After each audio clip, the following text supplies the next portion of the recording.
दिल्लीनिफ्राय BPF दोलोनिनो video नैबेबो आरोबाव मैयानि video दै सफैजोबदों रिहन दैमारी सारनि आरो नैबे फ्रेश मोसाहारी MCLA XNDP-निफ्राय BPF-आव देरहानानै फैनाय MCLA तो बिसोरनिनो माखासे बाथ्रा बुंनायना जों बेखौ एसे नायनानैबो लानि खोनासंनानैबो लानि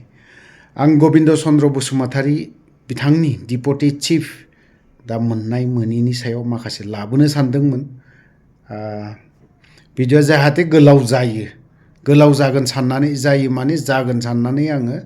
आं जेबो बुंथला नांगौब्ला साननैसोनि उनावहाय हयतुबा नोंथांमोना मैया रायजो राजाफ्रा खोनाखाबायबो जानांगौ बिथां बानस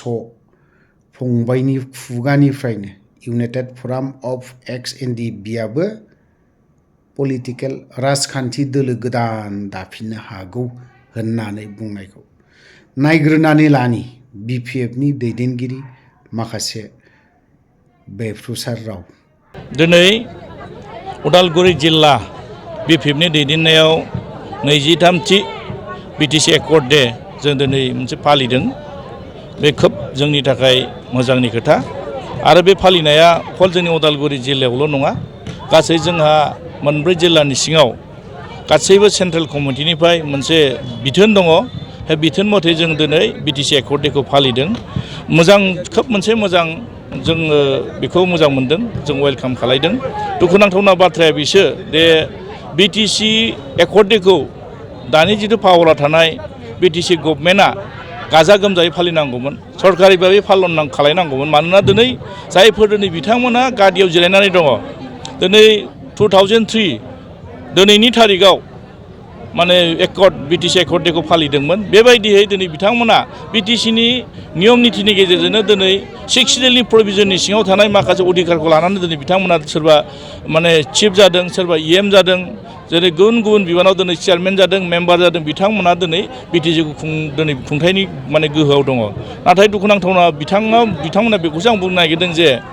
दिनै जायफोर बे आन्दलननि गेजेरजों बड'लेण्ड मुभमेन्टनि गेजेरजों गोबां माखासे दिनै मुंख्लंफोर शहीद जानानै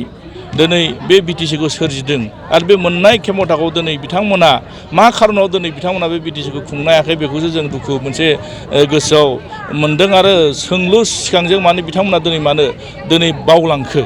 मानोना दिनै जाय मुंख्लंफ्रा दिनै थै आरो जिउ बावनानै गावनि न'खरनि बिदा फंबाय खुरमा बाय बाहागि समाजखौ दिनै नागारनानै बे बुहुमनिफ्राय जायखारलांबाय बिथांमोनखौ दिनै सनमान होआब्ला जों माला सनमान होगोन ओंखायनो दिनै जों बेखौ गोसोखांनानै दिनै जों 6 सिडिउलखौ बासायथारनांगोन BTC-खौ बासायथारनांगोन ओंखायनो दिनै जों बे हाबाफारिखौ BPF दोलोनिफ्राय लानाय जादों आरो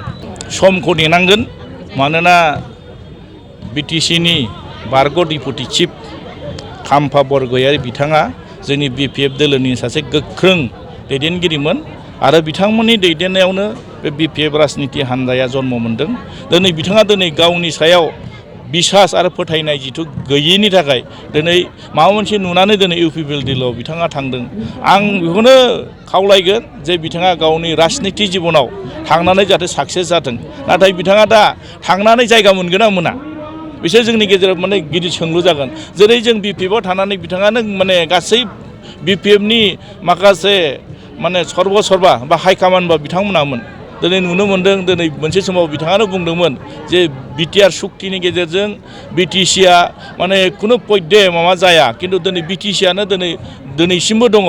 आरो दिनै BTR-आनो मोनसे मिनिंफुल आरो BTC-आ मोनसे हांबिधानिक होननानै बिथांमोना बुंदोंमोन आरो दिनै नुदों प्रमद बर'नि दैदेननाय माखासे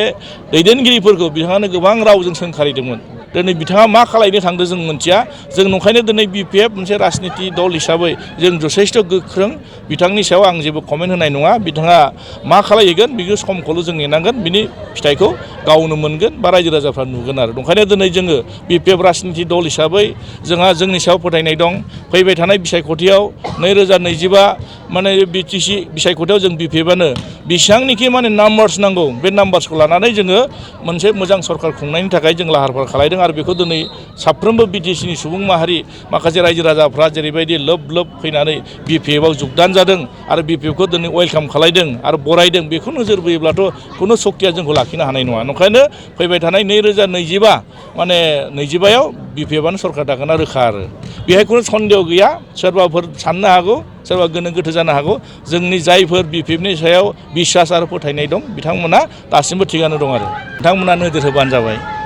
जेब्ला गाव सोरबा सासे बेक्तिया गावनि सायाव बिसास गैया अबेबा मोनसे लोगोखौ अबेबा मोनसे राजनिति दलखौ नागारना थाङोब्ला सोरखौबा सासेखौथ' दाय खालायना थांनांगोन दिनै हाग्रामा महिलारि बिथाङा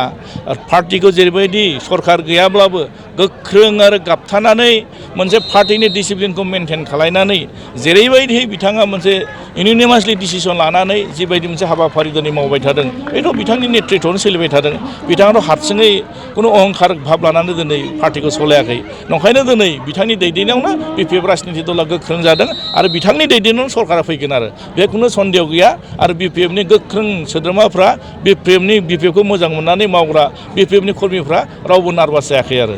रावबोथ' गोदाव सोराव जायाखै बिपिएफनि दैदेनगिरिफ्रा नोंथांमोना नायबानो जाबाय जि जायगायाव दं बेहायनो दङ आरो जेरैबायदि दैदेननांगौ बेबायदिनो दैदेनबाय थादों सासे सानै मानसिया माबा मोनसे सुबिदा लानो थांदों आरो सोरबा सोरबा टिकेट मोनैनि खुद्रिदों दिनै नुदों बिपिएफआ जथेस्थ स्ट्रं सोरबा बुंबाबो बेहाय जानाय नङा रिजाल्टआसो खिथागोन ओंखायनो रायजो राजाफ्रा दिनैसिमबो बिपिएफनि सायाव बिसास दं आरो दिनै बिपिएफआ जि सुक्तिनि गेजेरजों जेरैबायदि 17 बोसोर गभर्नमेन्ट सालायनायाव बिटिसिनि सुबुं माहारिफोरनि जौगानायनि हाबाफारि लानानै जेबायदि आवगायलांदों जथेस्थ बिनि सायाव फोथायनाय दं आरो ओंखायनो खुनु जों सन्देह गैया रावखौबो जों गियाखै आरो बिपिएफआ हारसिङै सरकार फैगोना बे रोखा आरो प्रतिটো जिलात আমাৰ কেন্দ্ৰীয় কমিটিৰ নিৰ্দেশ মতে আমি অনুষ্ঠিত কৰিছোঁ আৰু এই বড়োলেণ্ড একৰ্ড ডে উপলক্ষে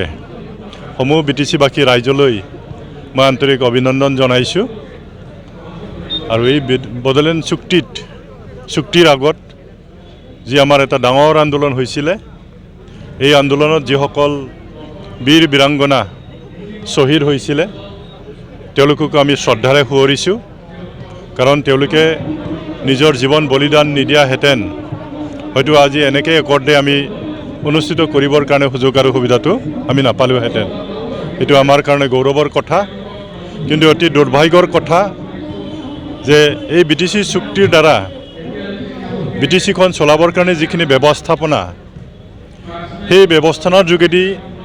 বৰ্তমান প্ৰমোদ বড়ো ডাঙৰীয়াৰ নেতৃত্বৰ যি চৰকাৰ ইউপিপিএল আৰু বিজেপি চৰকাৰ সেই চৰকাৰখনে আজিৰ দিনটো তেওঁলোকে উদযাপন কৰা নাই সেইটো আমাৰ বিটিচিবাসী ৰাইজৰ কাৰণে অতি দুৰ্ভাগ্যৰ কথা কাৰণ বিটিচি চুক্তিৰ যোগেদিহে বিটিচি শাসন কৰিবৰ কাৰণে এই ব্যৱস্থাটো আমি পাইছোঁ গতিকে এই চুক্তিৰ দিনটো আমাৰ কাৰণে বহুত গুৰুত্বপূৰ্ণ কথা আৰু বিশেষকৈ এই চুক্তিৰ যোগেদি যি বিটিচি হ'ল আৰু বিটিচি হোৱাৰ পিছত 17টা বছৰ আমাৰ হাগ্ৰামা মহিলাৰী ডাঙৰীয়াৰ নেতৃত্বত যি চৰকাৰ এই চৰকাৰখনেই আমাৰ বিটিচি অঞ্চলত উন্নয়নমূলক কামৰ পৰা আৰম্ভ কৰি বিভিন্ন জাতি জনগোষ্ঠীৰ মাজত সমন্বয় সৃষ্টি কৰা আৰু বিটিচিত শান্তি স্থাপন কৰা লক্ষ্যৰে আমি কাম কৰিছিলোঁ আজি বাস্তৱ ক্ষেত্ৰত যদি চোৱা যায় চুক্তি হোৱাৰ পিছত যেনেকুৱা ধৰণে ইয়াত উন্নয়নমূলক কাম কৰা হ'ল যেনেকুৱা ধৰণে বিপিএফ দলৰ নেতৃত্বত হাগ্ৰামা মহিলাৰী ডাঙৰীয়াৰ নেতৃত্বত যি কাম কৰা হ'ল যথেষ্ট উন্নতি হৈছে শান্তি আহিছে আৰু বিভিন্ন জাতি জনগোষ্ঠীৰ মাজত সমন্বয়টো আহিছে গতিকে এই চুক্তিটো আমাৰ কাৰণে বহুত গুৰুত্বপূৰ্ণ কথা আৰু সেইকাৰণে আমাৰ বিপিএফ দল এই চুক্তিটো আমি এই একৰ্ড ডে হিচাপে আমি এইটো অনুষ্ঠিত কৰিছোঁ আৰু মই ভাবোঁ আমাৰ বিপিএফ দল সদায় এই চুক্তিক আমি সন্মান দি আহিম ভৱিষ্যতেও আমি সন্মান জনাম আৰু মই আশা ৰাখিছোঁ বিটিচিবাসী ৰাইজে এই একৰ্ড ডেটো গুৰুত্ব সহকাৰে ল'ব আহি থকা দিনবোৰত বিটিচিত আৰু বহুত কাম কৰিবলগীয়া আছে আমাৰ মাজত যি ভুল বুজাবুজি আছে সেইটো আমি ঠিক কৰিব লাগিব যি বাকী অনুষ্ঠান প্ৰতিষ্ঠান ইয়াত আহিবলগীয়া আছে সেইবিলাকো আমি আনিব লাগিব গতিকে মই আৰু দীঘলীয়া নকম গতিকে আকৌবাৰ শুভেচ্ছা জনাইছোঁ আমাৰ বিটিচি অঞ্চলটো উন্নতি হওক শান্তি সম্প্ৰীতি অটুট থাকক মই তাকে কামনা কৰিছোঁ মই ইতিমধ্যে কৈছোঁ বিটিচি চুক্তি হ'ল সাংবিধানিক বৈধতা আছে যি চুক্তিক ভাৰতৰ পাৰ্লিয়ামেণ্টত লোকসভাত ৰাজ্যসভাত সেইটো পাছ হৈছে আইনৰ ব্যৱস্থা আছে আইনৰ আওতাত আহিছে গতিকে সেইটো আমাৰ কাৰণে বহুত গুৰুত্বপূৰ্ণ আইনগতভাৱে এতিয়া আমি সুৰক্ষিত গতিকে এনেকুৱা চুক্তিক যদি সন্মান যদি আমি নিদিওঁ তেতিয়াহ'লেতো আমি ক'ব নোৱাৰোঁ ভৱিষ্যতে আমাৰ অৱস্থাটো কি হ'ব যি চুক্তিৰ যোগেদি আমি সাংবিধানিক আমি বৈধতাটো পালোঁ সেইটো সন্মান জনোৱাটো ভাল গতিকে যিসকল কৰা নাই তেওঁলোকে আচলতে BTC চুক্তিৰ যিখিনি মূল্য সেইটো তেওঁলোকে বুজি পোৱা নাই যিটো আমি সাংবিধানিক ৰক্ষা কৱচ যিটো কোৱা হয় সেই চুক্তিৰ যোগেদি সেই কৱচটো আমি পাইছোঁ আৰু এতিয়া BTC অঞ্চল সুৰক্ষিত বৰ্তমান চৰকাৰৰ কথাটো আমি সকলোৱে জানো এইটো আৰু মই ভাবোঁ মই কোৱাৰ কোনো প্ৰয়োজন নাই এইটো ৰাইজে ইয়াৰ বিচাৰ বিবেচনাটো কৰিব যে হাগ্ৰামা মহিলাৰ দিনত যিখিনি উন্নয়নমূলক কাম হৈছিল মইতো অনুষ্ঠানৰ কথাই কৈছোঁ ইউনিভাৰ্চিটিৰ কথা মই ক'ম ইঞ্জিনিয়াৰিং কলেজৰ কথা ক'ম মেডিকেল কলেজৰ কথা কৈছোঁ CITৰ কথা কৈছোঁ এনেকুৱা অনুষ্ঠান প্ৰতিষ্ঠানৰ বাহিৰেও BTC অঞ্চলত যিখিনি ৰাস্তা ঘাট যিটো অৱস্থা আছিল BTC চুক্তিৰ আগত হয়তো যিসকল ব্যক্তি সেই সময়ত আছিল তেওঁলোকে বুজি পাব কি অৱস্থা আছিল ইয়াত কোনো ৰাস্তা নাছিল দলং নাছিল কোনো অনুষ্ঠান প্ৰতিষ্ঠান নাছিল হাগ্ৰামা মহিলাৰ ডাঙৰীয়াৰ নেতৃত্বত সেইখিনি সকলোখিনি কৰা হ'ল কিন্তু যোৱা 4-4টা বছৰত প্ৰমোদ বড়ো ডাঙৰীয়াৰ নেতৃত্বৰ যি চৰকাৰ সেইটো তেওঁলোকে কোনো ক'ব নোৱাৰিব যে আমি এটা ভাল কাম কৰিছোঁ কোনে একো কৰিব পৰা নাই তেওঁলোকে একো নাই মইতো দূৰত নাযাম আমাৰ ওদালগুৰিত তেওঁলোকে একো দেখুৱাব নোৱাৰিব যে আমি এইটো জনগোষ্ঠীৰ কাৰণে বা আমাৰ ৰাইজৰ কাৰণে এটা ভাল অনুষ্ঠান ইয়াত অনুষ্ঠিত কৰিছোঁ বা নিৰ্মাণ কৰিছোঁ ক'ৰবাত ভাল ৰাস্তা কৰিছোঁ ক'ৰবাত ভাল দলং কৰিছোঁ একো ক'ব নোৱাৰিব তেওঁলোকে আৰু সেইটো মই বেছি নকম সেইটো ৰাইজে বিচাৰ কৰিব সময় ৰখি আছে ৰাইজে সময় আহিলে ইয়াৰ প্ৰত্যুত্তৰটো ৰাইজে দিব